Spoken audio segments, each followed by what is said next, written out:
બોલો સ્વામિનારાયણ ભગવાનની. એટલે બહુ ટાઢું છે. હે બોલો લક્ષ્મીનારાયણ દેવની.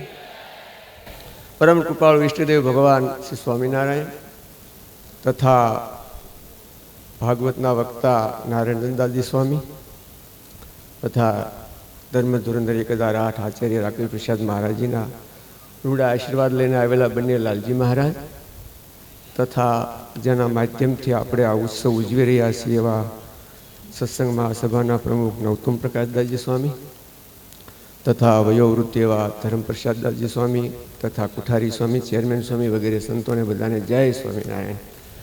મને તો 1 મિનિટની 5 વર્ષની સાંભળેલી કથા બહુ ગમી. 5 વર્ષની ઉંમરે જે કથા સાંભળી 1 મિનિટની એ કથા મેં સાંભળી એટલે અમને આનંદ આવ્યો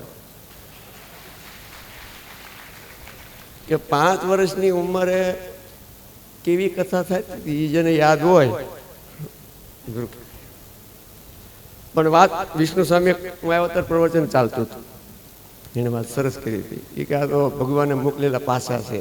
જ્યારે દવાખાને મેં આવ્યા ત્યારે તૈયાર થઈને બેઠા હતા. એ તો નવતુમ સ્વામી હતી કે હું તો તૈયાર છું ભગવાન તેડવા આવે એટલે.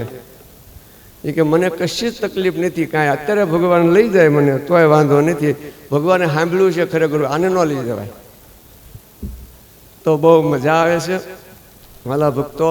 બીજી એક વાત એવી સરસ છે કે આપણે આ સંસારમાં બધી પ્રકારની બહુ વસ્તુ હોય, એમાં એક વ્યક્તિ વિચારધારા એવી ધરાવે છે કે અનંત પ્રકારનું વિવિધતા લાઈવ કરવી. એક વિચારધારા એવી છે કે ઓરિજિનલ હોય પરંપરાનું છે એ જાળવી રાખવું.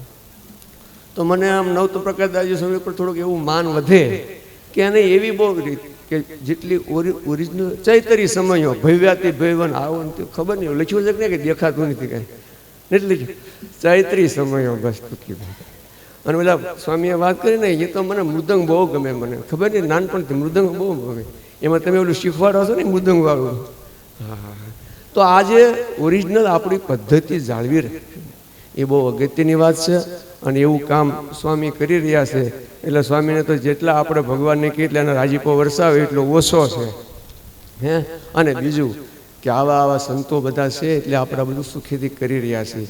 દોના ચેરમેન સ્વામી, કોઠારી સ્વામી, વડીલ સંતો બધા ભેગા થઈને આ કરે એની આ મજા છે. હો હા, બાકી એ અમને ખબર છે કેવી મજા હોય ને કેવું બધું જામ હોય. હા, બધું જામ થઈ ગયું હોય, હસવું હોય ને તો હસાય નહીં. હા, એટલી પણ છતાંય ભગવાનની આપણા પર બહુ કૃપા છે. આપણે બહુ ભાગ્યશાળી છીએ અને આપણે ભાગ્યશાળી કરતાં ધન્ય ભાગ્યશાળી છીએ. હે કે આપણને જે વસ્તુ મળી છે એ દુનિયામાં કોઈને નથી મળે. હું તમે જ્યાં બેઠા છીએ, જ્યાં ફર્યા છીએ, જ્યાં અનંતકોટી બ્રહ્માંડનો માલિક વિચર્યો છે, ત્યાર પછીના નંદ સંતો, મોટા મોટા સંતો, ભજનાનંદી બધા જે પૃથ્વી પર ફર્યા છે ત્યાં બેસીને આપણે કથા વાર્તા સાંભળીએ છીએ. આપણા મોટા ભાગ છે. માટે હૃદયમાં કોઈ દી ખાલીપો અનુભવવો નહીં. અને જો ખાલીપો અનુભવશો તો જગતમાં તમારામાં ભરવાવાળા કેટલાય બેઠા છે.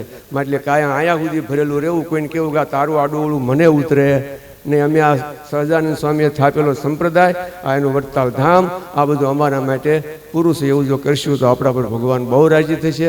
અને બાકી આપણા માટે અક્ષરધામ તો સસ્તું જ છે, પણ કોઈ અંદર દખલગીરી કરે નહીં તો. નકર બાકી તો કાંઈ અઘરું છે જ નહીં કંઈ. તો વાલા ભક્તો, ભગવાનના ચરણોમાં એ જ પ્રાર્થના કરીએ કે મહારાજ આપણને આ સુખ છે કાયમ માટે વધારે આપતા રહે. જય સ્વામી.